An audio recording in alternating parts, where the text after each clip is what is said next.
क्या मुख्यमंत्री योगी आदित्यनाथ और उप मुख्यमंत्री केशव प्रसाद मौर्य के बीच दूरियां फिर बढ़ गई हैं? क्या केशव प्रसाद एक बार फिर से मुख्यमंत्री बनने का सपना देखने लगे हैं? ये सवाल इसलिए उठ रहे हैं क्योंकि 14 जुलाई को यूपी बीजेपी कार्य समिति की बैठक में केशव प्रसाद मौर्य ने अपने भाषण में जो बात कही, उससे यूपी का सियासी पारा फिर से एक बार गर्म हो गया है। राष्ट्रीय अध्यक्ष जेपी नड्डा की मौजूदगी में यूपी में बीजेपी की हार की वजहों का पता लगाकर उस पर चर्चा के लिए राज्य कार्य समिति की बैठक बुलाई गई है।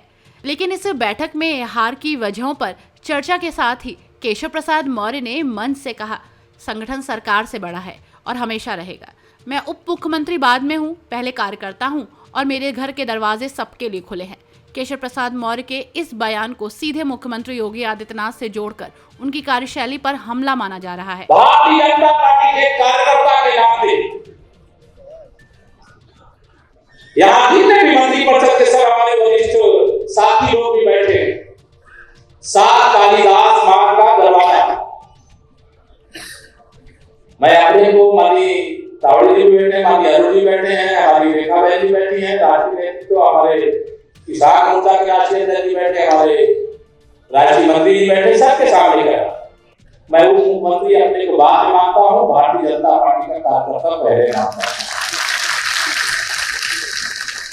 और सबसे जो भी किसी जिम्मेदारी में बैठे, चाहे वो उप मुख्यमंत्री के नाते, चाहे मंत्री के नाते, चाहे विधायक सांसद के नाते, सबसे जो जनप्रतिनिधि है उनसे यही अपेक्षा है, हम पहले कार्यकर्ता कुछ बनते क्या नहीं, इसे सभी कार्यकर्ताओं को मान सम्मान दें, उनकी समस्याओं का सर्वोच्च प्राथमिकता के आधार पर समाधान करें। केशव प्रसाद मौर्य के इस साहसिक बयान ने हॉल में मौजूद कार्यकर्ताओं को जोश से भर दिया। सभागार में देर तक तालियां बजती रहीं। यूपी के सियासी गलियारों में चर्चा है कि यूपी में बीजेपी की सीटें घटने के बाद डिप्टी सीएम मौर्य और मुख्यमंत्री योगी के बीच दूरियां बढ़ गई हैं। मौर्य 4 जून के बाद से ही मुख्यमंत्री के साथ किसी बड़ी बैठक में शामिल नहीं हुए हैं। हालांकि कार्य समिति की बैठक में विरोधियों के हमले झेलने वाले योगी आदित्यनाथ ने भी इशारों ही इशारों में संदेश भी दे दिया और कहा, सरकार को खरोंच भी आई तो इसका असर उन पर भी पड़ेगा। जो लोग अभी से उछल कूद कर रहे हैं, उन्हें ऐसा दोबारा करने का मौका नहीं मिलेगा। संगठन को सरकार से बड़ा बताकर केशव प्रसाद मौर्य ने पहली बार सरकार पर कोई हमला नहीं बोला है। 2022 में यूपी विधानसभा चुनाव के नतीजों के बाद भी मौर्य ने ट्वीट करके लिखा था कि कार्यकर्ता हमारा गौरव है और संगठन सरकार से बड़ा है।